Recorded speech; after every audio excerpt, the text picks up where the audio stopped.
Hi guys, welcome back to our YouTube channel Lavanya classes. ನಾವಿವತ್ತು human resource management second sem BCom ಅವ್ರದ್ದು module 5 ethics in capital resource ಮ್ಯಾನೇಜ್ಮೆಂಟ್ನ ಮಾಡೋಣ. Already ನಾವು first 3 ಚಾಪ್ಟರ್ಸ್ನ upload ಮಾಡಿದ್ದೀನಿ and ಬೇಕಂದರೆ ಪ್ಲೇಲಿಸ್ಟಲ್ಲಿದೆ, ಹೋಗಿ ಚೆಕ್ ಮಾಡ್ಕೊಳ್ಳಿ. ನೋಟ್ಸ್ ಏನಾದರೂ ಬೇಕು ಅಂದರೆ ಇನ್ಸ್ಟಾಗ್ರಾಮ್ ID-ನ ಡಿಸ್ಕ್ರಿಪ್ಷನಲ್ಲಿ ಹಾಕಿರ್ತೀನಿ. ನೀವು ನನಗೆ ಇನ್ಸ್ಟಾದಲ್ಲಿ DM ಮಾಡಿದ್ರೆ, ಇಮೇಲ್ ID ಸೆಂಡ್ ಮಾಡಿದ್ರೆ ನಾನು ನಿಮಗೆ ನೋಟ್ಸ್ನ ಕಳಿಸ್ಕೊಡ್ತೀನಿ. ನೀವು ಇನ್ನೂ ನಮ್ಮ ಚಾನಲ್ಗೆ ಸಬ್ಸ್ಕ್ರೈಬ್ ಆಗಿಲ್ಲ ಅಂದರೆ ಈಗಲೇ ಸಬ್ಸ್ಕ್ರೈಬ್ ಆಗಿ, ವಿಡಿಯೋ ಇಷ್ಟ ಆದರೆ ಲೈಕ್ ಮಾಡಿ, ಶೇರ್ ಮಾಡಿ. ಇವಾಗ 5th chapter ethics in capital resource management. ಈಗ ಒಂದು ಆರ್ಗನೈಸೇಷನಲ್ಲಿ ಯಾವ ಥರ ಎಥಿಕ್ಸ್ ಇರಬೇಕು, ಎಂಥ ಎಥಿಕ್ಸ್ನ ಹ್ಯೂಮನ್ ರಿಸೋರ್ಸ್ ಮ್ಯಾನೇಜ್ಮೆಂಟ್ ಫಾಲೋ ಮಾಡಬೇಕು, ಇನ್ ಕೇಸ್ ಎಥಿಕ್ಸ್ನ ಫಾಲೋ ಮಾಡಿಲ್ಲ ಅಂದರೆ ಯಾವ ಥರ ಇಶ್ಯೂಸ್ ಫೇಸ್ ಮಾಡಬೇಕಾಗುತ್ತೆ ಅಂತ ನಾವು ಈ ಚಾಪ್ಟರಲ್ಲಿ ನೋಡ್ತೀವಿ. ತುಂಬ ಈಸಿ ಇದೆ. ಯಾವುದಾದ್ರೂ 3 ಚಾಪ್ಟರ್ಸ್ನ ಪಕ್ಕಾ ಓದ್ಕೊಳ್ಳಿ ಆ್ಯಂಡ್ ಇನ್ನು 2 ಚಾಪ್ಟರ್ಸ್ನ ಜಸ್ಟ್ ಕಾನ್ಸೆಪ್ಟ್ ತಿಳ್ಕೊಂಡೋಗಿ. ಸೊ ನೀವು ಓನಾಗಿ ಅದು ಅಟೆಂಡ್ ಮಾಡ್ಬೋದು, ಬಟ್ ಫಸ್ಟ್ 3 ಚಾಪ್ಟರ್ಸ್ನ ಪಕ್ಕಾ ಓದ್ಕೊಂಡೋಗಿ. ಇವಾಗ ಫಸ್ಟ್ ನಾವು ethics in human resource management ಅಂದರೆ ಏನು ಅಂತ ನೋಡೋಣ. ಎಥಿಕ್ಸ್ ಹ್ಯೂಮನ್ ರಿಸೋರ್ಸ್ ಮ್ಯಾನೇಜ್ಮೆಂಟಲ್ಲಿ ಯಾವ ಥರ ಎಥಿಕ್ಸ್ ಇರ್ಬೋದು. ಇವಾಗ ನೋಡಿ, ಒಬ್ಬ ಮ್ಯಾನೇಜರ್ ಪ್ರಾಪರ್ ಆಗಿ ಅಲ್ಲಿರೋ ಎಂಪ್ಲಾಯೀಸ್ನ ಮ್ಯಾನೇಜ್ ಮಾಡೋವಂಥದ್ದು, ಮತ್ತೆ ಮಾರಲ್ ಪ್ರಿನ್ಸಿಪಲ್ಸ್ನ ಫಾಲೋ ಮಾಡೋದಿರ್ಬೋದು, ಮತ್ತೆ ಅಲ್ಲಿ ಕೆಲಸ ಮಾಡೋ ಪ್ರತಿಯೊಬ್ಬರಿಗೂ ಈಕ್ವಲ್ ಆಗಿ ಟ್ರೀಟ್ ಮಾಡೋದು. ಇವಾಗ HR ಮ್ಯಾನೇಜರ್ ಹೇಗೆ ಡೀಲ್ ಮಾಡ್ತಾನೆ ಅಂದರೆ ಪ್ರಾಪರ್ ಆಗಿ ಒಬ್ಬರನ್ನ ಕೆಲ್ಸಕ್ಕೆ ತಗೊಳ್ಳೋದು, ಹೈಯರ್ ಮಾಡ್ಕೊಳ್ಳೋದು, ಆಮೇಲೆ ಕರೆಕ್ಟಾಗಿ ಪೇ ಮಾಡೋದು, ಮತ್ತು ಪ್ರಾಪರ್ ಆಗಿ ಪ್ರಮೋಷನ್ ಕೊಡೋದು. ಇವಾಗ ನೋಡಿ, ಪ್ರಮೋಷನಲ್ಲೆಲ್ಲ ನೋಡಿರ್ತೇವೆ ಅನ್ಸುತ್ತೆ, ಹಾರ್ಡ್ ವರ್ಕ್ ಮಾಡೋರ್ಗಿಂತ ಬಕೆಟ್ ಹಿಡಿಯೋರ್ಗೆ ಇವಾಗೆಲ್ಲ ಬೆಲೆ ಜಾಸ್ತಿ ಅಲ್ವಾ. ಯಾರು ಅವನಿಗೆ ಫೇವರ್ ಆಗಿರ್ತಾನೋ ಅವನಿಗೆ ಬೇಗ ಪ್ರಮೋಷನ್ ಕೊಡೋದಿರ್ಬೋದು, ಹಾಗೆಲ್ಲ ಮಾಡಿಬಿಡ್ತಾರೆ. ಸೊ ಹಾಗೆಲ್ಲ ಮಾಡಬಾರ್ದು. ಆಮೇಲೆ ಪ್ರಾಪರ್ ಆಗಿ ಎಲ್ಲರನ್ನೂ ಮೇಂಟೈನ್ ಮಾಡಬೇಕು, ಕಾನ್ಫ್ಲಿಕ್ಟ್ನ ಹ್ಯಾಂಡಲ್ ಮಾಡಬೇಕು. ಅಂದರೆ ಒಂದು ಎಂಪ್ಲಾಯಿ ಇನ್ನೊಬ್ಬ ಎಂಪ್ಲಾಯಿ ಜೊತೆ ಯಾವುದೇ ರೀತಿ ಜಗಳ ಆಗಬಾರ್ದು. ಆ ಥರ ಎಲ್ಲದನ್ನು ಪ್ರಾಪರ್ ಆಗಿ ನೋಡ್ಕೋಬೇಕಾಗತ್ತೆ. ಎಲ್ಲರನ್ನೂ ಈಕ್ವಲ್ ಆಗಿ ಟ್ರೀಟ್ ಮಾಡಬೇಕು, ಎಲ್ಲ ವಿಷಯದಲ್ಲೂ ಎಲ್ಲರನ್ನೂ ಈಕ್ವಲ್ ಆಗಿ ಟ್ರೀಟ್ ಮಾಡಬೇಕು. ಇವಾಗ ನಿಮ್ಗೊಂದು ಕೆಲಸ ಕೊಟ್ಟಿರ್ತಾನೆ ಅಂದ್ಕೊಳ್ಳಿ, ನೀವು ಆ ಕೆಲಸ ಚೆನ್ನಾಗಿ ಮಾಡ್ತೀರಲ್ಲ, ಬಟ್ ಇನ್ನೊಂದು ಕೆಲಸ ತುಂಬ ಚೆನ್ನಾಗಿ ಮಾಡ್ತಾ ಇರ್ತೀರ. ಸೊ ಏನು ಮಾಡೋದು, ನೀವು ಯಾವ ಕೆಲಸನ ಚೆನ್ನಾಗಿ ಮಾಡ್ತೀರ ಅದಕ್ಕೆ ಶಿಫ್ಟ್ ಮಾಡೋದಿರ್ಬೋದು, ಒಂದು ಡಿಪಾರ್ಟ್ಮೆಂಟಿಂದ ಇನ್ನೊಂದು ಡಿಪಾರ್ಟ್ಮೆಂಟಿಗೆ ಶಿಫ್ಟ್ ಮಾಡೋದು. ಇವಾಗ ನಿಮ್ಮ ಕೆಪಾಸಿಟಿ ಏನು ಅಂತ ಅವನಿಗೆ ಗೊತ್ತಿರುತ್ತೆ, ನೋಡಿರ್ತಾನೆ. ಸೊ ಈ ಕೆಲಸಕ್ಕಿಂತ ಇನ್ನೊಂದು ಕೆಲಸ ಚೆನ್ನಾಗಿ ಮಾಡ್ತಾನೆ ಅಂತ ಪ್ರಾಪರ್ ಆಗಿ ಜಡ್ಜ್ ಮಾಡಬೇಕು. ಈಗ ಏನು ಇಂಪಾರ್ಟೆಂಟ್ ಅಂತ ಅಂದರೆ, ಎಥಿಕ್ಸ್ನ ಫಾಲೋ ಮಾಡೋದ್ರಿಂದ ಒಂದು ಟ್ರಸ್ಟ್ ಬಿಲ್ಡ್ ಆಗುತ್ತೆ. ಒಂದು ಎಂಪ್ಲಾಯಿ ಮತ್ತು ಮ್ಯಾನೇಜ್ಮೆಂಟು, HR ಜೊತೆ ಅಲ್ಲ, ಮ್ಯಾನೇಜ್ಮೆಂಟ್ ಜೊತೆ ಒಂದು ಟ್ರಸ್ಟ್ ಬಿಲ್ಡ್ ಆಗುತ್ತೆ. ಆಮೇಲೆ ವರ್ಕಿಂಗ್ ಪ್ಲೇಸಲ್ಲಿ ಒಂಥರ ಪಾಸಿಟಿವ್ ಎನ್ವಿರಾನ್ಮೆಂಟ್ ಇರುತ್ತೆ. ಅಪ್ಪ ನಾವು ಹೋಗಿ ಕೆಲಸ ಮಾಡ್ತಾ ಇದ್ದೀವಿ ಪ್ರಾಂಪ್ಟಾಗಿ, ಅದೇ ರೀತಿ ಅವನು ನಮಗೆ ಕ್ಲೀನಾಗಿ ಸ್ಯಾಲ್ರಿ ಪೇ ಮಾಡ್ತಿದ್ದಾನೆ, ಪ್ರಮೋಷನ್ ಕೊಡ್ತಾ ಇದ್ದಾನೆ, ಬೆಸ್ಟ್ ಎಂಪ್ಲಾಯಿ ಅವಾರ್ಡ್ ಸಿಕ್ತು. ಇವಾಗ ನಾನು ಚೆನ್ನಾಗಿ ಕೆಲಸ ಮಾಡಿದ್ದಕ್ಕೆ ಬೆಸ್ಟ್ ಎಂಪ್ಲಾಯಿ ಅವಾರ್ಡ್ ಸಿಕ್ತು, ಇನ್ನೂ ಚೆನ್ನಾಗಿ ಮಾಡಿದ್ರೆ ಇನ್ನೂ ಏನಾದರೂ ಎಕ್ಸ್ಟ್ರಾ ಕೊಡ್ತಾ ಏನೋ ಅಂತ ಏನಿರುತ್ತೆ, ಪಾಸಿಟಿವ್ ಇರುತ್ತೆ ಎಂಪ್ಲಾಯೀಸ್ ತಲೆಯಲ್ಲಿ. ಇನ್ ಕೇಸ್ ಇವನು ಕರೆಕ್ಟಾಗಿ ಎಥಿಕ್ಸ್ನ ಫಾಲೋ ಮಾಡಿದ್ರೆ, ಎಲ್ಲ ಕ್ಲೀನಾಗಾದರೆ ಏನಾಗುತ್ತೆ, ಒಂಥರ ಪಾಸಿಟಿವ್ ಎನ್ವಿರಾನ್ಮೆಂಟ್ ಕ್ರಿಯೇಟ್ ಆಗುತ್ತೆ. ಆಮೇಲೆ ಈ ಲೀಗಲ್ ಇಶ್ಯೂಸ್ ಎಲ್ಲ ಕಮ್ಮಿ ಆಗುತ್ತೆ, ಮತ್ತು ಕಂಪನಿ ರೆಪ್ಯುಟೇಷನ್ ಜಾಸ್ತಿ ಆಗ್ತಾ ಹೋಗುತ್ತೆ. ಇವಾಗ ಒಂದು ಆರ್ಗನೈಸೇಷನಲ್ಲಿ ನೀವು ಕೆಲಸ ಮಾಡ್ತಿದ್ದಾಗ ಅವ್ರು ನಿಮಗೆ ತುಂಬ ಚೆನ್ನಾಗಿ ಟ್ರೀಟ್ ಮಾಡ್ತಾರೆ ಅಂದರೆ ಏನು ಮಾಡ್ತೀರಾ ನೀವು, ಅಲ್ಲಿಂದ ಕೆಲಸ ಬಿಟ್ಟು ಹೋಗ್ತೀರಾ, ಇಲ್ಲ ನಿಮ್ಮ ಫ್ರೆಂಡ್ಸ್ ಹತ್ರ ಎಲ್ಲ ನಿಮ್ಮ ಕಂಪ್ನಿ ಬಗ್ಗೆ ನೀವೇ ನೆಗೆಟಿವ್ ಆಗಿ ಹೇಳ್ತೀರಾ, ಇಲ್ಲ ಅಲ್ವಾ. ಸೊ ಹಾಗೆ, ಮತ್ತು ಅಲ್ಲಿ ವರ್ಕ್ ಮಾಡೋವಂಥ ಎಂಪ್ಲಾಯಿ ಲಾಯಲ್ ಆಗಿ ಮತ್ತು ಮೋಟಿವೇಶ್ನಲ್ ಆಗಿರ್ತಾರೆ ಅಲ್ವಾ, ಲಾಯಲ್ ಆಗಿರ್ತಾರೆ. RCB ಫ್ಯಾನ್ಸ್ ಕ್ಲೀನಾಗಿ ನಿಯತ್ತಿಂದ ಕೆಲಸ ಮಾಡ್ಕೊಂಡು ಹೋಗ್ತಾರೆ. ಇವಾಗ 1 by 1 ನೋಡೋಣ ಯಾವ ಥರ ಎಥಿಕ್ಸ್ ಇರುತ್ತೆ ಹ್ಯೂಮನ್ ರಿಸೋರ್ಸ್ ಮ್ಯಾನೇಜ್ಮೆಂಟಲ್ಲಿ. ಅಂದರೆ ಫೇರ್ ಹೈಯರಿಂಗ್ ಅಂದರೆ, ಇವಾಗ ಒಬ್ಬನ ಕೆಲ್ಸಕ್ಕೆ ತೊಗೋತಾ ಇದ್ದಾನೆ, ಹೈಯರ್ ಮಾಡ್ಕೋತಾ ಇದ್ದಾನೆ ಅಂತ ಫೇರ್ ಆಗಿರಬೇಕು, ಅಂದರೆ ಚೆನ್ನಾಗಿರ್ಬೇಕಂತಲ್ಲ, ನ್ಯಾಯವಾಗಿರಬೇಕು. ಇವಾಗ ಒಬ್ಬ ಕೆಲಸ ಮಾಡಿರ್ತಾನೆ ಅಂದ್ಕೊಳ್ಳಿ, MBA ಕಂಪ್ಲೀಟ್ ಆಗಿರುತ್ತೆ, ಆ ಪೊಸಿಷನ್ಗೆ ಅವನ ಅತ್ತೆ ಮಗನೋ ಯಾವನೋ ಒಬ್ಬ PUC ಕಂಪ್ಲೀಟ್ ಆದವನ್ನ ತಗೊಬಂದು ಕೂಡ್ಸೋ ಹಾಗಿಲ್ಲ, ಫೇವರಿಸಮ್ ಮಾಡೋ ಹಾಗಿಲ್ಲ. ಆಮೇಲೆ ರೇಸ್ ಇರ್ಬೋದು, ಇಲ್ಲ ಜೆಂಡರು, ಇಲ್ಲ ಏಜ್ ಬೇಸಿಸ್ ಮೇಲೆಲ್ಲಾನು ಕೆಲ್ಸಕ್ಕೆ ತೊಗೊಳ್ಳೋ ಹಾಗಿಲ್ಲ. ಇವಾಗ ಕೆಲವೊಂದು ಕಡೆ ಎಲ್ಲ ಫ್ರೆಷರ್ಸಿಗೆ ನಾವು ಅಪಾಯಿಂಟ್ ಮಾಡ್ಕೊಳ್ಳಲ್ಲ ಅಂತಾರೆ. ಸೊ ಈ ಥರ ಎಲ್ಲ ಮಾಡಬಾರ್ದು. ಒಂದು ಸತಿ ಫ್ರೆಷರ್ಸಿಗೆ ಚಾನ್ಸ್ ಕೊಟ್ಟು ಅವ್ರು ಮಾಡ್ತಾರೆ ಅಲ್ವಾ, ಏನು ಸುಮ್ಮನೆ ಕೂತ್ಕೊಳ್ಳಲ್ಲ. ನೆಕ್ಸ್ಟು ಆಮೇಲೆ ಕಾನ್ಫಿಡೆನ್ಷಿಯಲ್ ಆಗಿರಬೇಕು. ಈ ಕೆಲವೊಂದು ಕಡೆ ನೀವು ಮೀಮ್ಸ್ ಎಲ್ಲ ನೋಡಿರ್ತೀರ ಅನ್ಸುತ್ತೆ, ನಾವು ಕಂಪ್ನಿಲಿ ಕೊಡೋ ಸ್ಯಾಲ್ರಿನ ಯಾರಿಗೂ ಹೇಳಬೇಡಿ ಅಂತ ಹೇಳ್ತಾರೆ. ಸೊ ಅವನೇನಂತಾನೆ, ನಮಗೆ ನಾಚಿಕೆ ಆಗುತ್ತೆ ಸರ್ ಹೇಳ್ಕೊಳ್ಳೋಕ್ಕೆ ಅಂತ. ಸೊ ಏನಂದರೆ ಯಾವುದೇ ರೀತಿಯಾಗಿನೂ ಅವ್ರು ಶೇರ್ ಮಾಡೋ ಹಾಗಿಲ್ಲ, ಇವಂದಿಷ್ಟು ಸ್ಯಾಲ್ರಿ ಅವಂದಷ್ಟು ಅಂತೆಲ್ಲ ಇನ್ನೊಬ್ಬನ ಜೊತೆ ಶೇರ್ ಮಾಡೋ ಹಾಗಿಲ್ಲ. ಆಮೇಲೆ ಈಕ್ವಲ್ ಆಗಿ ಪೇ ಮಾಡಬೇಕು. ಇವಾಗ ನೀನು BCom, ಇನ್ನೊಬ್ಬನು BCom, ಓಕೆನಾ, ಇಬ್ಬರು ಸೇಮ್ ಕೆಲಸ ಮಾಡ್ತಿರ್ತೀರ, ಇವ್ನಿಗೆ ಮಾತ್ರ ಜಾಸ್ತಿ ಪೇ ಮಾಡೋದು, ಇನ್ನೊಬ್ಬರಿಗೆ ಕಮ್ಮಿ ಪೇ ಮಾಡೋದು, ಈ ಥರ ಎಲ್ಲ ಮಾಡಬಾರ್ದು. ಆಮೇಲೆ ಎಂಪ್ಲಾಯೀಸ್ಗೆ ರೈಟ್ಸ್ ಇದೆ ಅವ್ರ ಒಪಿನಿಯನ್ ಹೇಳೋಕ್ಕೆ, ಲೈಕ್ ಖುಷಿಯಾದ್ದು ಆಗಲಿ ಲೈಕ್ ಬೇಜಾರದ್ದು ಆಗಲಿ, ಇನ್ ಕೇಸ್ ಏನಾದರೂ ಇಶ್ಯೂಸ್ ಆದಾಗ ಬಂದು ಅವರು ಒಪಿನಿಯನ್ನ ಶೇರ್ ಮಾಡ್ಕೋಬೇಕು. ಲೈಕ್ ಫಾರ್ ಎಕ್ಸಾಂಪಲ್ ನೀವು ನೋಡಿರ್ತೀರ ಅನ್ಸುತ್ತೆ, ಇವ್ ನನ್ನ ಫೇವ್ರೆಟ್ ಸ್ಟೂಡೆಂಟ್, ನೀನು ಮಾತ್ರ ಹೇಳು, ನೀನು ಹೇಳಬೇಡ, ಈ ಥರ ಎಲ್ಲ ಫೇವರಿಸಮ್ ಎಲ್ಲ ಕೆಲಸದಲ್ಲಿ ಮಾಡೋಂಗಿಲ್ಲ. ಮತ್ತು ಟ್ರಾನ್ಸ್ಪರೆನ್ಸಿ ಆಗಿರಬೇಕು. ಅಂದರೆ ಇವಾಗ ನಿನಗೆ ಪ್ರಮೋಷನ್ ಕೊಟ್ಟಿಲ್ಲ ಈ ಸತಿ, ಅವನು ಕೊಟ್ಟಿದ್ದೀನಿ ಅಂದರೆ ಲೈಕ್ ಅವನು ಎಲಿಜಿಬಲ್ ಇದ್ದಾನೆ, ಅವನಿಗೆ ಕೊಟ್ಟಿದ್ದೀನಿ, ನಿನಗೆ ಯಾಕೆ ಕೊಟ್ಟಿಲ್ಲ ಅಂದರೆ ನೀನು ಇನ್ನೂ ಸ್ವಲ್ಪ ಹಾರ್ಡ್ ವರ್ಕ್ ಮಾಡಬೇಕು, ಈ ಥರ ಕ್ಲಿಯರ್ ಆಗಿ ಹೇಳಬೇಕೇ ಹೊರ್ತು ನನ್ನ ಇಷ್ಟ ನಾನು ಕೊಟ್ಟೆ ನೀನೇನು ಕೇಳೋದು ಈ ಥರ ಎಲ್ಲ ಹೇಳೋಬಾರ್ದು. ಸೊ ಈ ಥರ ಇರಬೇಕು. ಈಗ ಇನ್ನೊಂದ್ಸತಿ ethics in human resource management ಅಂತೆ. Ethics in human resource management means doing what's right when managing people.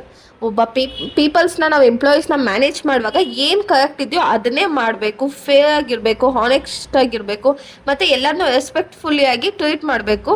So ಹೀಗೆಲ್ಲ ಮಾಡೋದ್ರಿಂದ ಏನಾಗುತ್ತೆ ಅಂದರೆ ಎಂಪ್ಲಾಯೀಸ್ಗೆ ಒಂಥರ ಹ್ಯಾಪಿ ವರ್ಕ್ ಪ್ಲೇಸ್ ಕ್ರಿಯೇಟ್ ಆಗುತ್ತೆ. ಆವಾಗ ಎಲ್ಲರೂ ಈಕ್ವಲ್ ಆಗಿ ಮತ್ತು ಡಿಗ್ನಿಟಿಯಿಂದ ವರ್ಕ್ ಮಾಡ್ತಾರೆ. ಸೊ ಅವಾಗ ಏನಾಗುತ್ತೆ, ಆರ್ಗನೈಸೇಷನ್ ಒಂಥರ ಚೆನ್ನಾಗಿ ಬೆಳೆಯುತ್ತೆ.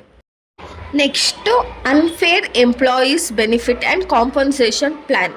ಅಂದರೆ ಇವಾಗ ಎಂಪ್ಲಾಯಿ ಒಂದು ಆರ್ಗನೈಸೇಷನಲ್ಲಿ ವರ್ಕ್ ಮಾಡ್ತಿದ್ದಾನೆ ಅಂದಮೇಲೆ ಅವ್ನು ಕೆಲಸ ಮಾಡೋದು ತಕ್ಕಂಗೆ ಇನ್ಸೆಂಟಿವ್ಸ್ ಇರ್ಬೋದು, ಬೋನಸ್ಸು ಇಲ್ಲ ಸ್ಯಾಲ್ರಿ ಹೈಕ್ ಮಾಡೋದು, ಈ ಥರ ಎಲ್ಲ ಮಾಡಬೇಕು. ಇಲ್ಲ ಅಂದರೆ ಏನಾಗುತ್ತೆ, ಎಂಪ್ಲಾಯಿಗೆ ಅವ್ನು ಕೆಲಸ ಮಾಡೋದು ಆರ್ಗನೈಸೇಷನ್ ಮೇಲೆ ಇಂಟ್ರೆಸ್ಟ್ ಹೋಗ್ಬಿಡುತ್ತೆ, ಮೋಟಿವೇಶ್ನಲು ಅದು ಇದು ಎಲ್ಲ ಹೋಗ್ಬಿಡುತ್ತೆ. ಇವಾಗ ನೀವು ತುಂಬ ಚೆನ್ನಾಗಿ ಕೆಲಸ ಮಾಡ್ತಿರ್ತೀರ ಅಂದ್ಕೊಳ್ಳಿ, ನಿಮ್ಮಿಂದ ಲೈಕ್ ಆರ್ಗನೈಸೇಷನ್ಗೆ ಮುಂಚೆಗಿಂತ ಇವಾಗ ಒಂದು 10 ಲಕ್ಷ ರೂಪಾಯಿ ಜಾಸ್ತಿ ಪ್ರಾಫಿಟ್ ಆಗ್ತಿದೆ. ಸೊ ಅವಾಗ ನೀವೇನು ಮಾಡ್ತೀರ, 1% ಅಷ್ಟಾದರೂ ಇನ್ಸೆಂಟಿವ್ಸ್ನ ಎಕ್ಸ್ಪೆಕ್ಟ್ ಮಾಡ್ತೀರಲ್ವ. ಸೊ ಆ ಥರ ಅವ್ರು ಎಕ್ಸ್ಪೆಕ್ಟ್ ಮಾಡೋಕ್ಕಿಂತ ಮುಂಚೆ ಆರ್ಗನೈಸೇಷನ್ನೇ ಪೇ ಮಾಡಿಬಿಡಬೇಕು. ಇನ್ ಕೇಸ್ ಬರೀ ಕೆಲಸ ಮಾಡಿಸ್ತೀನಿ, ನಿಂಗೆ ಜಸ್ಟ್ 20,000 ಸ್ಯಾಲ್ರಿ ಫಿಕ್ಸ್ ಮಾಡಿಬಿಟ್ಟಿದ್ದೀನಿ, ಜಾಸ್ತಿ ನಾನು ಕೊಡೋದೇ ಇಲ್ಲ, ನೀನು 10 ಲ್ಯಾಕ್ ಅಲ್ಲ 50 ಲ್ಯಾಕ್ ರುಪೀಸು ನಿನ್ನಿಂದ ಪ್ರಾಫಿಟ್ ಆದರೆ ನಾನು ನಿಮಗೆ 20,000 ಪೇ ಮಾಡ್ತೀನಿ ಅಂತ ಅಂದಾಗ ಎಂಪ್ಲಾಯಿ ಏನು ಮಾಡ್ತಾನೆ, ನಾನು ಕೆಲಸ ಮಾಡಿದ್ದು 20,000, ಕೆಲಸ ಮಾಡಿಲ್ಲ ಅಂದರೂ 20,000 ಪೇ ಮಾಡ್ತಾರೆ. ಸೊ ಎಷ್ಟು ಬೇಕೋ ಅಷ್ಟು ಮಾತ್ರ 20,000ಗೆ ಮಾತ್ರ ನಾನು ಕೆಲಸ ಮಾಡೋಣ ಅಂತ ಎಲ್ಲರಿಗೂ ಯೋಚನೆ ಬಂದೇ ಬರುತ್ತಲ್ವಾ. ಅವಾಗೇನು ಕೆಲಸ ಮಾಡೋದವನಿಗೆ ಕೆಲಸದ ಮೇಲೆ ಇಂಟ್ರೆಸ್ಟೇ ಹೋಗ್ಬಿಡುತ್ತೆ. ಸೊ ಈ ಥರ ಎಲ್ಲ ಆಗಬಾರ್ದು.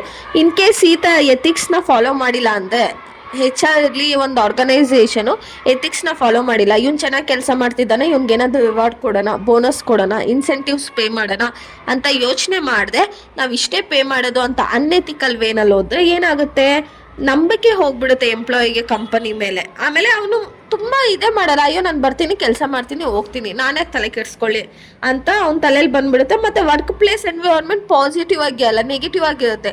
ಅವನೇನು ಕೆಲಸ ಮಾಡಲ್ಲ, ಅವ್ನಿಗೂ 20,000, ನಾನು ಎಲ್ಲ ಕೆಲಸ ಮಾಡಿ ನನಗೂ 20,000 ಅಂತ ಅಂದಾಗ ಅವ್ನಿಗೇನಾಗುತ್ತೆ, ನಾನು ಯಾಕೆ ಕೆಲಸ ಮಾಡಲಿ, ನಾನು ಕೆಲಸನೇ ಮಾಡಲ್ಲ ಅನ್ನೋ ಥರ ತಲೆಗೆ ಬರುತ್ತಲ್ವಾ.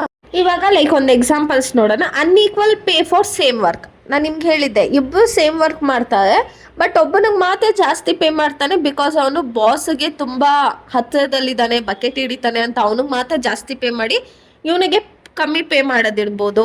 ಆಮೇಲೆ ಇವಾಗ ಕೆಲವೊಬ್ಬರಿಗೆ ಮಾತ್ರ ಎಕ್ಸ್ಟ್ರಾ ಬೋನಸ್ ಪೇ ಮಾಡೋದು. ಇನ್ನೊಂದೆಲ್ಲ ನೀವು ನೋಡಿ, ಸೀನಿಯರ್ ಸ್ಟಾಫ್ಸ್ಗೆ ಮಾತ್ರ ಆರ್ಗನೈಸೇಷನ್ ರೆಕಗ್ನೈಸ್ ಮಾಡಿ ಅವ್ರಿಗೆ ಮಾತ್ರ ಬೋನಸ್ ಇರ್ಬೋದು, ಇಲ್ಲ ಎಕ್ಸ್ಪೆನ್ಸಿವ್ ಗಿಫ್ಟನ್ನು ಕೊಡ್ತಾರೆ. ಬಟ್ ಅದೇ ಒಂದು ಆರ್ಗನೈಸೇಷನಲ್ಲಿ ಒಬ್ಬ ಫ್ರೆಶರ್ ಅಪಾಯಿಂಟ್ ಆಗಿರ್ತಾನೆ. ಅವನು ಫ್ರೆಶರ್ ಅಂತ ನಿಮಗೆ ಗೊತ್ತಿರುತ್ತಲ್ಲ, ಲೈಕ್ ತುಂಬ ಹಾರ್ಡ್ ವರ್ಕ್ ಮಾಡ್ತಾ ಇರ್ತಾನೆ, ಬಟ್ ಅವ್ನು ಹಾರ್ಡ್ ವರ್ಕ್ ನೋಡಿದೆ ಸೀನಿಯರ್ ಸ್ಟಾಫ್ಸಿಗೆ ಮಾತ್ರ ಎಕ್ಸ್ಪೆನ್ಸಿವ್ ಗಿಫ್ಟ್ ಕೊಡೋದಿರ್ಬೋದು.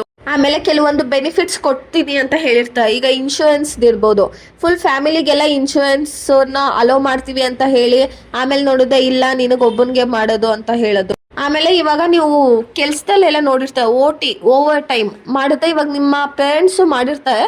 ಸೊ OT ಮಾಡಿದ್ರೆ ಏನು ಸಿಗುತ್ತೆ, ಅವ್ರಿಗೆ ಎಕ್ಸ್ಟ್ರಾ ಪೇಮೆಂಟ್ ಸಿಗುತ್ತಲ್ವಾ. ಎಕ್ಸ್ಟ್ರಾ ಪೇಮೆಂಟ್ ಸಿಕ್ಕಿದ್ರೆ ಮಾತ್ರ OT ಮಾಡೋದು, ಇಲ್ಲಾಂದ್ರೆ ಏನು ಮಾಡ್ತಾರೆ, 5 o'clockಗೆಲ್ಲ ಮನೆಗೆ ಬಂದ್ಬಿಡ್ತಾರೆ.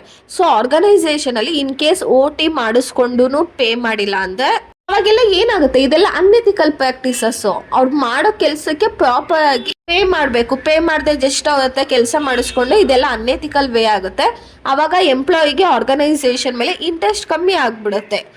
ಹೀಗೆಲ್ಲ ಮಾಡಬಾರ್ದು. ಇವಾಗ ಅರ್ಥ ಆಯ್ತಲ್ಲ, unfair employee benefit and compensation plan. ಎಂಪ್ಲಾಯೀಸ್ಗೆ ಪ್ರಾಪರ್ ಆಗಿ ಟ್ರೀಟ್ ಮಾಡೋದು, ಫೇವರಿಸಮ್ ಮಾಡೋದು, ಮತ್ತು ಇನ್ನೊಬ್ಬಂಗೆ ಮಾತ್ರ ಜಾಸ್ತಿ ಪೇ ಮಾಡೋದು, ಆಮೇಲೆ ಇನ್ನೊಬ್ಬನಿಗೆ ಕೊಟ್ಟಿದ್ದೀವಿ ಅಂದರೆ ಯಾಕೆ ಕೊಟ್ಟಿದ್ದೀವಿ ಅಂತ ಪ್ರಾಪರ್ ಆಗಿ ಎಕ್ಸ್ಪ್ಲನೇಷನ್ ಕೊಡದೇ ಇರೋದು.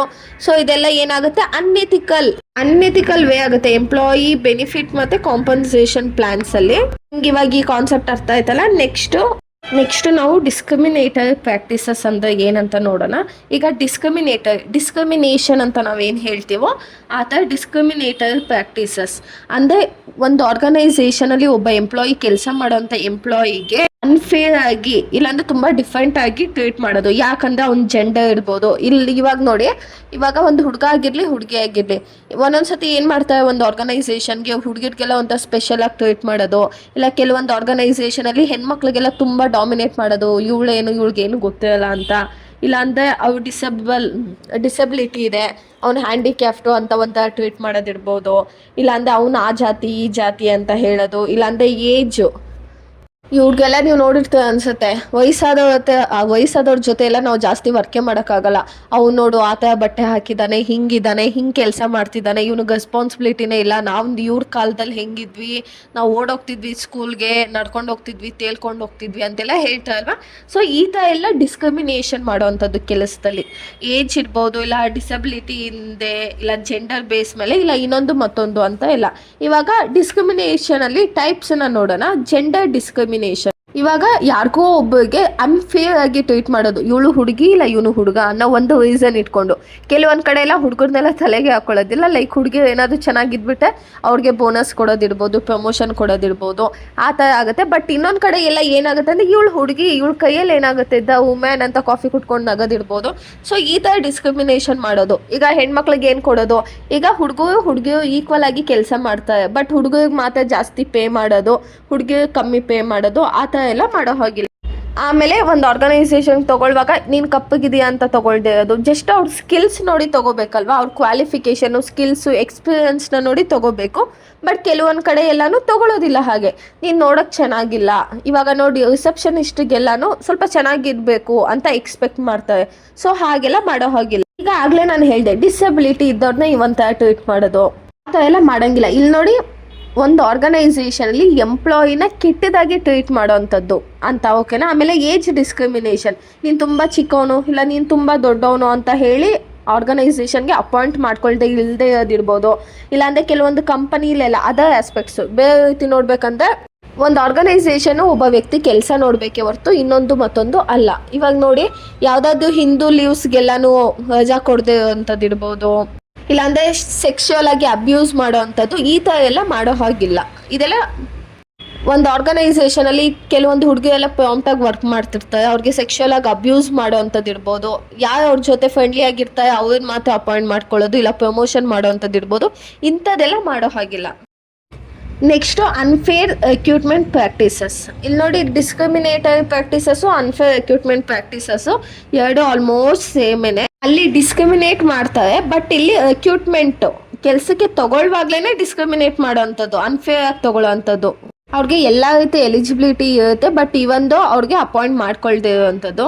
ಈ ಥರ ಎಲ್ಲ ಮಾಡೋದ್ರಿಂದ ಏನಾಗುತ್ತೆ ಅಂದರೆ, ಒಂದು ಆರ್ಗನೈಸೇಷನ್ಗೆ ಬೆಸ್ಟ್ ಕ್ಯಾಂಡಿಡೇಟ್ ಮಿಸ್ ಆಗ್ತಾನೆ. ಆಮೇಲೆ ಜನರಿಗೆಲ್ಲ ಏನಾಗುತ್ತೆ, ಆ ಕಂಪನಿ ಮೇಲೆ ನಂಬಿಕೆ ಹೋಗ್ಬಿಡುತ್ತೆ, ಮತ್ತು ನೆಗೆಟಿವ್ ಇಂಪ್ಯಾಕ್ಟ್ ಆಗುತ್ತೆ, ಇಂಥದ್ದೆಲ್ಲ ಪ್ರಾಬ್ಲಮ್ ಆಗುತ್ತೆ. ಸೊ ಯಾವ ಥರ ಇದು ಅನ್ಫೇರ್ ರಿಕ್ರೂಟ್ಮೆಂಟ್ ಪ್ರಾಕ್ಟೀಸಸ್, ರಿಕ್ರೂಟ್ಮೆಂಟ್ ಕೆಲಸಕ್ಕೆ ಅಪಾಯಿಂಟ್ ಮಾಡ್ಕೊಳ್ಳುವಾಗ ಯಾವ ಥರ ಮಾಡ್ತಾರೆ ಅನ್ನೋದು ನೋಡೋಣ. ಫಸ್ಟ್ ಫೇವರಿಸಮ್ ನಾವು ಆಲ್ರೆಡಿ ಮಾಡಿದ್ವಿ. ಏನಂದರೆ ಫ್ಯಾಮಿಲಿ ಮೆಂಬರ್ಸ್ನ ಫಸ್ಟ್ ಅಪಾಯಿಂಟ್ ಮಾಡ್ಕೊಬಿಡೋದು, ಇಲ್ಲ ಫ್ರೆಂಡ್ ಮಗನಿಗೋ ತಮ್ಮನಿಗೋ ಅಕ್ಕನಿಗೋ ಈ ಥರ ಫೇವರಿಸಮ್ ಮಾಡೋದು. ನೆಕ್ಸ್ಟ್ ಬಂದು ಡಿಸ್ಕ್ರಿಮಿನೇಷನ್, ಅಯ್ಯೋ ಇವಳು ಹುಡುಗಿ ಯಾಕೆ ತೊಗೊಳ್ಳೋದು, ಇಲ್ಲಾಂದರೆ ಇವ್ನು ಹುಡುಗ, ಇಲ್ಲಾಂದರೆ ಇವ್ನು ಮುಸ್ಲಿಮು, ಇವ್ನು ಹಿಂದೂ, ಇವ್ನಿಗೆ ಯಾಕೆ ತೊಗೊಳ್ಳೋದು ಅಂದರೆ ರಿಲಿಜನ್ನಿಂದನೂ ಅಷ್ಟೇ. ಇಲ್ಲಾಂದರೆ ಇವನು ಬೇರೆ ಸ್ಟೇಟಿಂದ ಬಂದಿದ್ದಾನೆ, ಇವ್ನಿಗೆ ಯಾಕೆ ತೊಗೊಳ್ಳೋದು, ಫಸ್ಟು ನಮ್ಮ ಸ್ಟೇಟ್ ಅವ್ರಿಗೆ ಪ್ರಿಫರೆನ್ಸ್ ಕೊಡೋಣ ಅಂತ ಕೆಲವೊಂದು ಸತಿ ಮಾಡೋದಿರ್ಬೋದು. ಆಮೇಲೆ ಇದ್ದಕ್ಕಿದ್ದಂಗೆ ಫಸ್ಟೇ ಅವರು ಕ್ವಶನ್ಸ್ ಹೇಳಿರ್ತಾರೆ, ಲೈಕ್ ಯಾವ ಥರ ಇಂಟರ್ವ್ಯೂನಲ್ಲಿ ಜನರಲ್ ನಾಲೆಜ್ ಬಗ್ಗೆನಾ, ಆರ್ಗನೈಸೇಷನ್ ಬಗ್ಗೆನಾ, ಕೋಡಿಂಗ್ ರಿಲೇಟೆಡ್ ಯಾವ ಕ್ವಶನ್ಸ್ ಕೊಟ್ಟಿರ್ತೀವಿ ಅಂತ ಹೇಳಿರ್ತಾರೆ. ಬಟ್ ಇದ್ದಕ್ಕಿದ್ದಂಗೆ ಚೇಂಜ್ ಮಾಡಿಬಿಡೋದು. ಆಮೇಲೆ ಈ ಜಾಬ್ಗೆ MBA ಕ್ಯಾಂಡಿಡೇಟ್ ಬೇಕು ಅಂದರೆ MBA ಅವ್ರನ್ನ ತೊಗೋಬೇಕೇ ಹೊರತು ಇವರು 10th to MBA ಅಂತ ಹಾಕಿದ್ರೆ, ಈಗ SLC PUC ಓದಿದವೆಲ್ಲ ಹೋಗ್ತಾ ಅಲ್ವಾ. ಸೊ ಅಂಥದ್ದು ಇರ್ಬೋದು. ಇಲ್ಲ ನೆಪೋಟಿಸಮ್, ನೀವು ಈ ವರ್ಡ್ನ ಕೇಳಿರ್ತೀರ ಅನ್ಸುತ್ತಲ್ವ KGF ಅಲ್ಲಿ. ನೆಪೋಟಿಸಮ್ ಅಂದರೆ ಲೈಕ್ ಅವ್ರ ರಿಲೇಟಿವ್ಸನ್ನೇ ಅಪಾಯಿಂಟ್ ಮಾಡ್ಕೊಳ್ಳೋದು. ಫೇವರಿಸಮ್ ಅಂದರೆ ಅವ್ರಿಗೆ ಗೊತ್ತಿರೋರನ್ನ ಅಪಾಯಿಂಟ್ ಮಾಡ್ಕೊಳ್ಳೋದು. ನೆಪೋಟಿಸಮ್ ಅಂದರೆ ಅವ್ರ ಫ್ರೆಂಡ್ ಸರ್ಕಲ್ಲು, ರಿಲೇಟಿವ್ಸ್ನ ಅಪಾಯಿಂಟ್ ಮಾಡ್ಕೊಳ್ಳೋದು. ನೆಕ್ಸ್ಟು ಕರಪ್ಷನ್ ಅಂದರೆ ದುಡ್ಡು ಕೊಟ್ಟವನಿಗೆ ನೀನು 10 ಲಕ್ಷ ಕೊಡ್ತೀಯಾ. ಈಗ ಗೌರ್ಮೆಂಟ್ ಜಾಬ್ ಎಲ್ಲ ನೋಡ್ತೀವಲ್ಲ, ಆಲ್ಮೋಸ್ಟ್ ಕರಪ್ಷನ್ ಮೇಲೆ ಆಗೋದಲ್ವಾ. ನೀನು ಇಷ್ಟು ಲಕ್ಷ ಕೊಡು, ನಿಂಗೆ ಅಪಾಯಿಂಟ್ ಮಾಡ್ಕೋತೀನಿ. ಸೊ ಇದು ಏನು ಅನ್ಫೇರ್ ರಿಕ್ರೂಟ್ಮೆಂಟ್ ಪ್ರಾಕ್ಟೀಸಸ್. ಲೈಕ್ ಇದೆಲ್ಲ ನೀವು ಜಸ್ಟ್ ತಿಳ್ಕೊಳ್ಳಿ, ಒಂದ್ಸತಿ ಓದ್ಕೊಳ್ಳಿ. ನೋಟ್ಸ್ ಬೇಕಂದ್ರೆ ಸೆಂಡ್ ಮಾಡ್ತೀನಿ, ಒಂದ್ಸತಿ ಓದ್ಕೊಂಡ್ರೆ ನಿಮ್ಗೆ ಈಸಿಯಾಗಿ ಅರ್ಥ ಆಗ್ಬಿಡುತ್ತೆ. Next concept wrong communication in group. ಒಂದು ಗ್ರೂಪ್ ಅಂದರೆ ಒಂದು ಮೀಟಿಂಗೋ ಏನೋ ಒಂದು ನಡೆಯುವಾಗ ಒಂದು ಆರ್ಗನೈಸೇಷನಲ್ಲಿ ಒಂಥರ ಕ್ಲಿಯರ್ ಆಗಿರಬೇಕು, ಕರೆಕ್ಟಾಗಿರಬೇಕು, ಮತ್ತು ಕನ್ಫ್ಯೂಸ್ಡ್ ಆಗಿರಬಾರ್ದು. ಏನಾದರೂ ಮಾತಾಡುವಾಗ ಕನ್ಫ್ಯೂಸ್ಡ್ ಆಗಿದ್ದು, ಈಗ HR ಬಂದು ಕನ್ಫ್ಯೂಸ್ಡ್ ಆಗಿ ಏನೇನೋ ತಿಕ್ಕಿಂತ ಮಾತಾಡಿದ್ರೆ ಅಲ್ಲಿ ಆ ಎಂಪ್ಲಾಯೀಸ್ಗೆ ಏನು ಅರ್ಥ ಆಗುತ್ತೆ? ಏನೂ ಅರ್ಥ ಆಗಲ್ಲ. ಅವ್ನು ಹೇಳಿದ 100%ಅಲ್ಲಿ ಅವ್ರಿಗೆ ಒಂದು 10 ಇಲ್ಲ 20% ಅಷ್ಟೇ ಅರ್ಥ ಆಗುತ್ತೆ. ಸೊ ಏನಂದರೆ ರಾಂಗ್ ಕಮ್ಯುನಿಕೇಷನ್ ಗ್ರೂಪಲ್ಲಿ ಆಗಬಾರ್ದು. ಇನ್ ಕೇಸ್ ಆದರೆ ಏನೇನೆಲ್ಲ ಆಗುತ್ತೆ, ಲೈಕ್ ಕನ್ಫ್ಯೂಷನ್ಸ್ ಆಗುತ್ತೆ ಎಂಪ್ಲಾಯೀಸ್ಗೆ, ಮತ್ತು ಚಿಕ್ಕದಾಗಿ ಮಿಸ್ಟೇಕ್ಸ್ ಮಾಡ್ತಾ ಹೋಗ್ತಾರೆ, ಮತ್ತು ವರ್ಕ್ ಪ್ರೋಗ್ರೆಸ್ಸು ಕಮ್ಮಿ ಆಗುತ್ತೆ. ಇವಾಗ ಯಾವುದಾದ್ರೂ ಒಂದು ವಿಷಯ ನಿಮಗೆ ಕ್ಲೀನಾಗಿ ಗೊತ್ತಾದರೆ ಚೆನ್ನಾಗಿ ಮಾಡ್ತೀರ. ಕನ್ಫ್ಯೂಸ್ಡ್ ಆಗಿದ್ದೆ, ಅರ್ಥ ಆಗಿಲ್ಲ ಅಂದರೆ ಏನು ಮಾಡ್ತೀರ, ಮಾಡೋ ಕೆಲಸ ನಿಧಾನ ಆಗೋಗುತ್ತೆ. ಆಮೇಲೆ ಒಂದು ಆರ್ಗನೈಸೇಷನಲ್ಲಿ ಹಂಗಿದ್ದಾಗ ಇವಾಗ ಮ್ಯಾನೇಜರ್ ಬಂದು ಏನೋ ಹೇಳ್ತಾನೆ ಅಂದ್ಕೊಳ್ಳಿ, ಎಂಪ್ಲಾಯೀಸು ಸರ್ ಈ ವೇಲ್ ಹೇಳಿದ್ದು, ಇಲ್ಲ ಈ ಥರ ಹೇಳಿದ್ದು, ಹಂಗೆ ಹೇಳಿದ್ದು ಅಂತ ಅವೇ ಕಚ್ಚಾಡ್ತಾರೆ. ಆಮೇಲೆ ಫಸ್ಟ್ರೇಷನ್ ಆಗುತ್ತೆ ಅವ್ರಿಗೆಲ್ಲಾನು, ಮತ್ತು ಒಂದು ಟೀಮು ಎಫೆಕ್ಟಿವ್ ಆಗಿ ಕೆಲಸ ಮಾಡೋದಕ್ಕಾಗೋದಿಲ್ಲ. ಅರ್ಥ ಆಯ್ತಲ್ವ? ಇವಾಗ ಯಾವ ಥರ ರಾಂಗ್ ಕಮ್ಯುನಿಕೇಷನ್ ಇರ್ಬೋದು ಅಂದರೆ ಇನ್ಕಂಪ್ಲೀಟ್ ಇನ್ಫಾರ್ಮೇಷನ್, ಅಂದರೆ ಒಂದು ವಿಷಯದ ಬಗ್ಗೆ ಪ್ರಾಪರಾಗಿ ತಿಳ್ಕೊಳ್ದೆ ಅರ್ಧಂಬರ್ಧ ಹೇಳೋವಂಥದ್ದು. ಇವಾಗ ಫಾರ್ ಎಕ್ಸಾಂಪಲ್ ನಾಳೆ ಮೀಟಿಂಗ್ ಇದೆ, ಎಲ್ಲ ರೆಡಿಯಾಗಿ ಅಂತಾರೆ, ಬಟ್ ಮೀಟಿಂಗ್ ಎಷ್ಟು ಜನ ಬರಬೇಕು, ಯಾವ ಟೈಮಿಂಗ್ಸಿಗಿದೆ, ಯಾವ ಪ್ಲೇಸಲ್ಲಿದೆ, ಇದು ಯಾವುದನ್ನು ಪ್ರಾಪರಾಗಿ ಹೇಳೋದಿಲ್ಲ. ನೆಕ್ಸ್ಟು ಮಿಕ್ಸ್ಡ್ ಮೆಸೇಜಸ್ಸು, ಅಂದರೆ ಅವ್ರು ಹೇಳೋ ಮೆಸೇಜು ಮಿಕ್ಸ್ಡ್ ಆಗಿರುತ್ತೆ. ಇವಾಗ ನೋಡಿ, ನಾಳೆ ನಂಗೆ 10 o'clock ಅಷ್ಟೊತ್ತಿಗೆ ಪ್ರೆಸೆಂಟೇಷನ್ ರೆಡಿಯಾಗಿರಬೇಕು ಅಂತ ಹೇಳ್ತಾರೆ.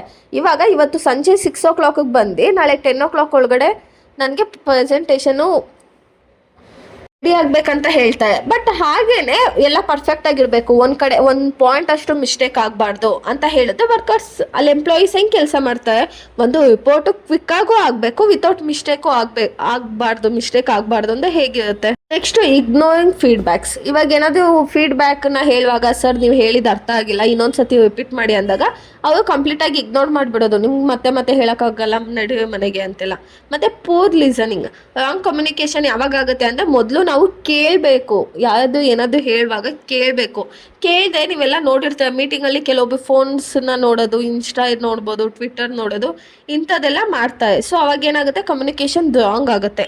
Next negative tone or languages. Like ಒಬ್ಬ ಕೆಲಸ ಮಾಡಿಲ್ಲ ಅಂದರೆ ಕೆಲಸ ಮಾಡು ಅಂತ ಹೇಳಬೇಕೇ ಹೊರತು ಅವ್ನಿಗೆ ಕೆಟ್ಟದಾಗಿ ಬೈಯೋದಿರ್ಬೋದು, ಅವ್ನಿಗೆ ಅವಮಾನ ಮಾಡೋದಿರ್ಬೋದು, ಯಾವುದೇ ರೀತಿ ಮಾಡಬಾರ್ದು.